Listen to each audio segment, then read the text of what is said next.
ETF index mutual funds నేర్చుకుని stock మార్కెట్లో రాణించాలనుకుంటున్నారా? వెంటనే ఈ నెంబర్కి కాల్ చేయండి.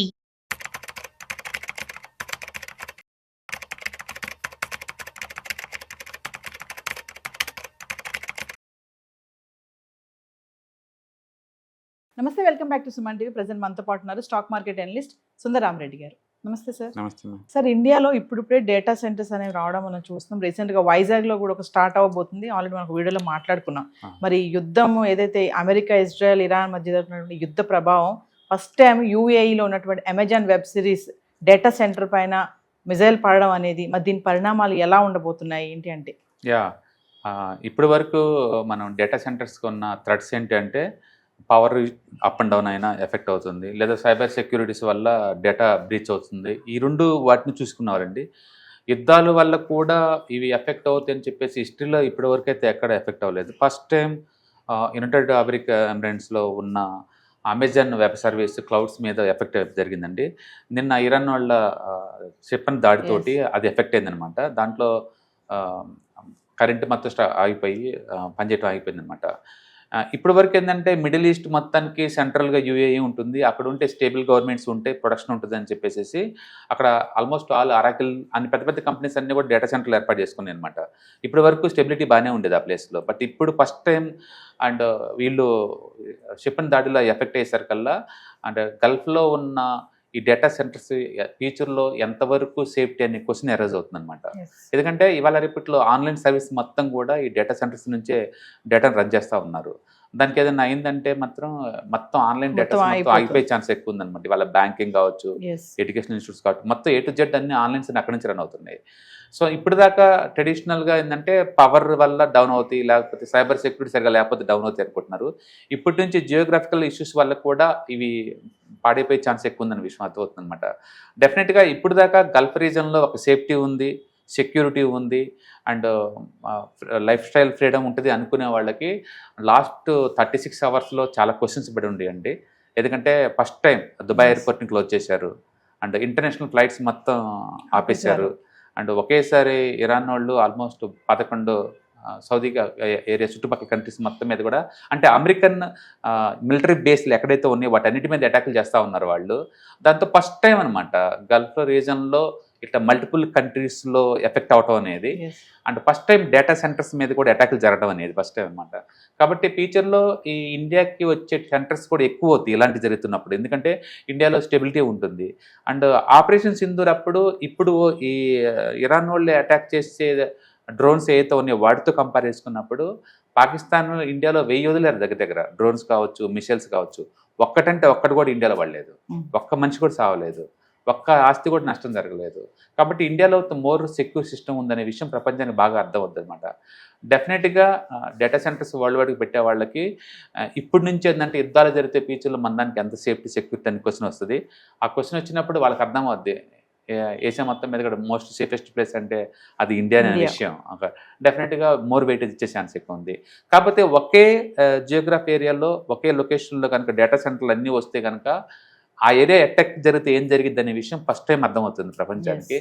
కాబట్టి ముందు రోజుల్లో వాళ్ళు డీసెంట్రలైజ్ చేసే ఛాన్స్ ఎక్కువ ఉందన్నమాట.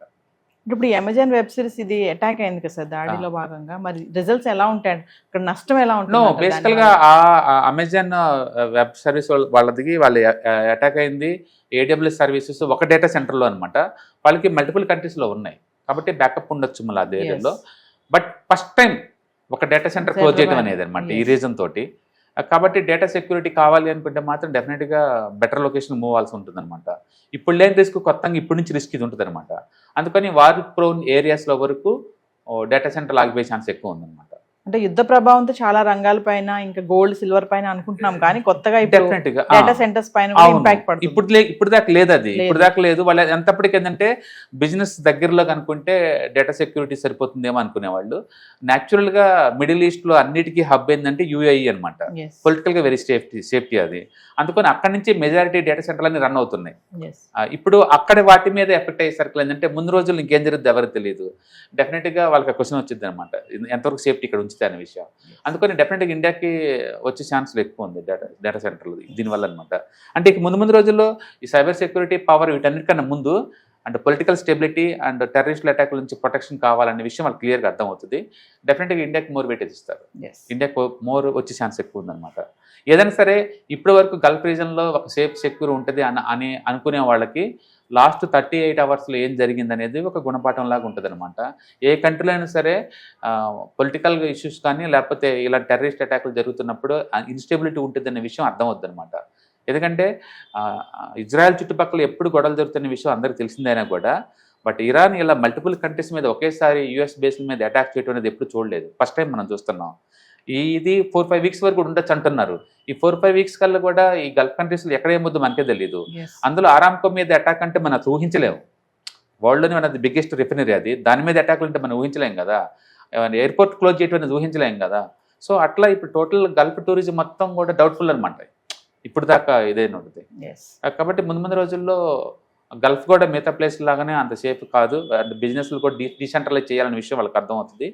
డెఫినెట్గా ఇండియాకి అంతకంత వెయిటేజ్ వచ్చే ఛాన్స్ ఎక్కువ, కాబట్టి మనం ఎక్స్పెక్ట్ చేయొచ్చు.